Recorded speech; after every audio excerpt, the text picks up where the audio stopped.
I decided to share short videos with you on two of my main passions, which is AI research and reading in general. So I really wanted to start reading the forgotten books that are lost in the depths of my shelves, and there are great stuff up there. Things that I've read long ago and don't remember anymore, and even books that I've quite abandoned. And I think now it's the time, right? And so for this video, I selected this one, Signals and Boundaries, from the great John Holland. He unfortunately passed away a few years ago, but he has been a great researcher in the field of evolutionary computation. This was the inventor of genetic algorithms. And one thing that people don't know about GAs, genetic algorithms, is that even before they started to be applied in computer science to solve engineering problems as a powerful search method for everything ranging aircraft design and numerical optimization, GAs were basically invented for studying the so-called complex adaptive systems that the same John Holland had conceptualized. And so this is a sort of a concept and a theory that he wanted to apply to virtually everything to understand the emergence of language acquisition, to understand economics, society, behavior, biology, nearly everything that could be explained, and that could be studied in terms of behavior. So this was a man that in the early 70s was trying to apply computational methods and simulation, specifically Darwinian-based flavors of simulation, which he later called genetic algorithms, to actually comprehend how complexity emerges from simple rules.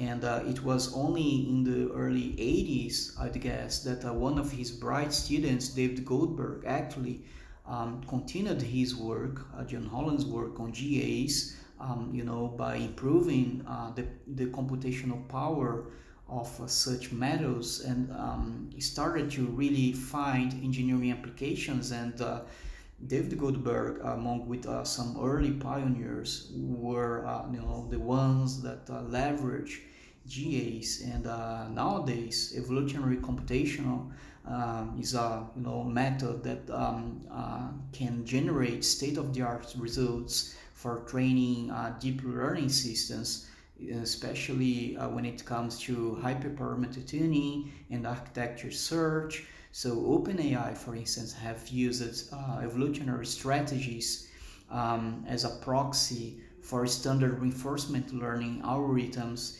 to beat DeepMind's results on the Atari game playing paper that they had published in Nature, the famous scientific journal.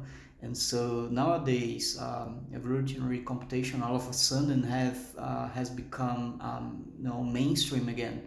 And I've studied this when almost nobody was consistently applying it. Everybody was already talking about deep learning, and I do think that this is a huge mistake. There's lots of forgotten AI methods that are really powerful, and that they can complement other kinds of more mainstream research, such as neural networks. So without further ado, I will just read some small passages of this book. This is a really great book.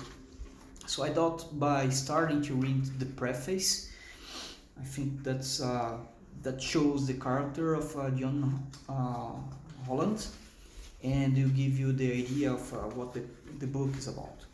So, many of the ideas in this book grew out of interactions at the Santa Fe Institute and at the University of Michigan Center for the Study of Complex Systems. So Santa Fe Institute, for those who don't know about it, is the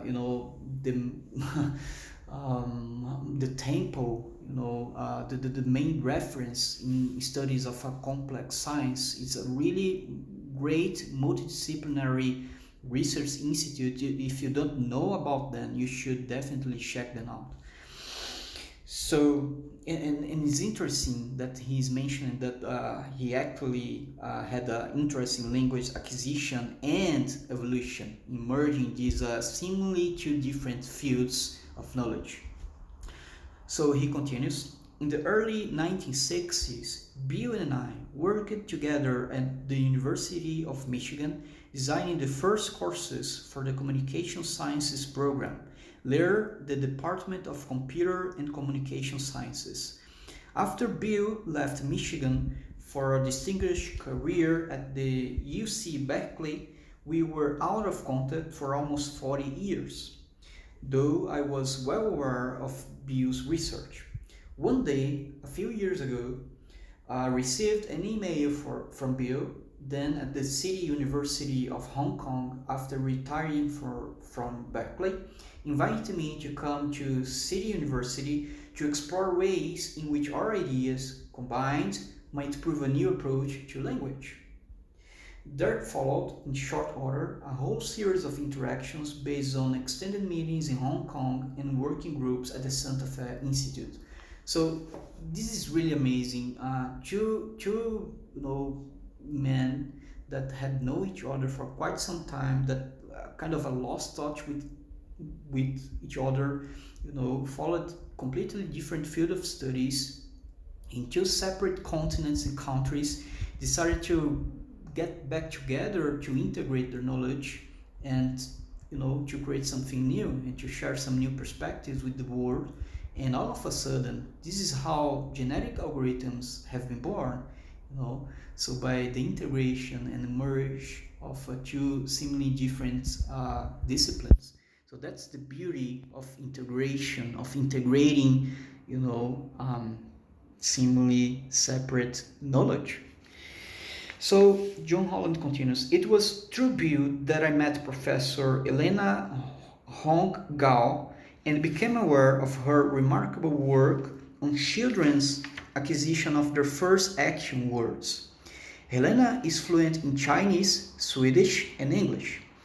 So she was able to compare acquisition of action words in those three languages.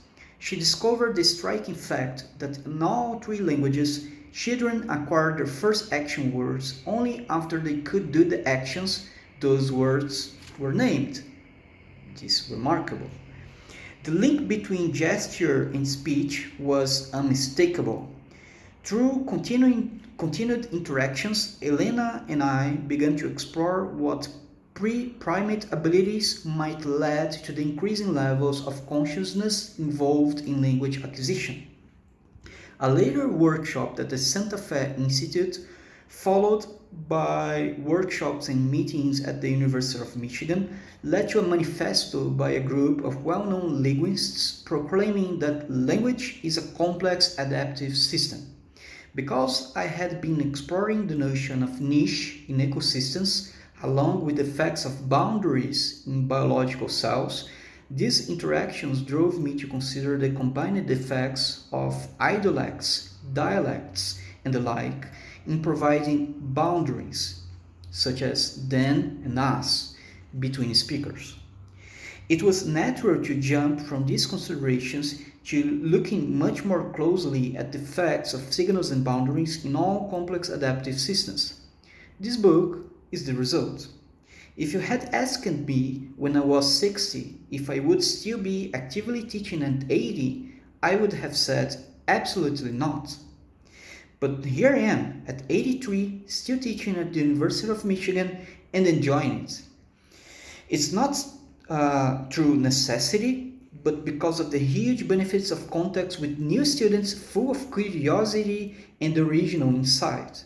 And I am extremely fortunate to still have active interactions with colleagues all over the world. It is indeed a complex, intriguing planet. John Holland on January 2012. So you see how great this man was.